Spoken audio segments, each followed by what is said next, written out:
નમસ્કાર, આપ જોઈ રહ્યા છો સ્પાર્ક ટુડે ન્યૂઝ। વેરાવળ ખાતે પવિત્ર રામનવમીના પાવન દિવસે વેરાવળ સમસ્ત ખારવા સમાજના પટેલ તેમજ વેરાવળ પાટણ સોમનાથ સનાતન હિન્દુ સેવાના પ્રમુખ જીતુભાઈ કુહાડા, ત્રિકમરાયજી મંદિરના પૂજારી પરમ પૂજ્ય સ્વર્ગસ્થ જમનાદાસ બાપુ દ્વારા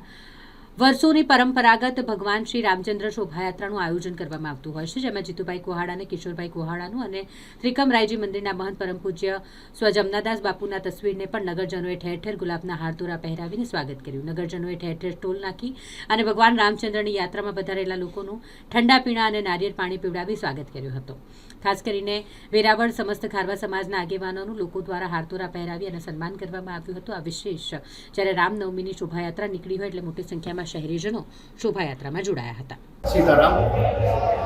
ત્રિકમરાયજી મંદિર જે વર્ષોની પરંપરાગત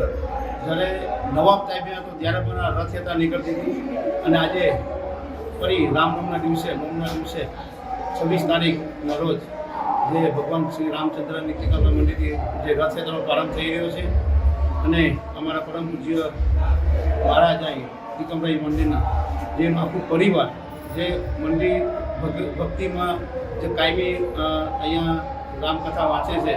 અને ભક્તોને જ્ઞાન આપે છે, આ વર્ષોની પરંપરાગત અહીં રથયાત્રા નીકળે છે અને આજે પણ રથયાત્રાનું જે અહીં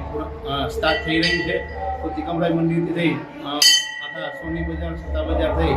અને નવા રામ મંદિર જે છે રામ મંદિર થઈ પછી સત્તા બજાર સુભાષ રોડ થઈ અને પાછી રાત્રે અહીંયા પૂર્ણાવર્તી થશે અને આ રથયાત્રામાં અમારા ત્રિકમરાય મંદિરના મહંત શ્રી જમનાદાસ બાપુ સ્વર્ગવાસી જમનાદાસ બાપુ તથા એના પરિવારના અને વેરાવળ પાટણ સનાતન હિન્દુ સેવા સમાજ તથા વેરાવળ સમસ્ત ખારવા સમાજ બધા સાથે મળી અને હરિભક્તો ભેગા મળી રથયાત્રા કાઢે છે અને વર્ષોની પરંપરાગત જે ભક્તો હોય છે આ આખી રથયાત્રામાં જે રામચરિત્ર વાંચતા જાય છે અને એક જોવાની વાત એ છે કે માછીમારો ઘણા લોકો ભણેલા નથી છતાં આ ખંડિત જે આખો રામનું જે રામાયણ છે એ મોધે છે અને વાંચતા જાય છે।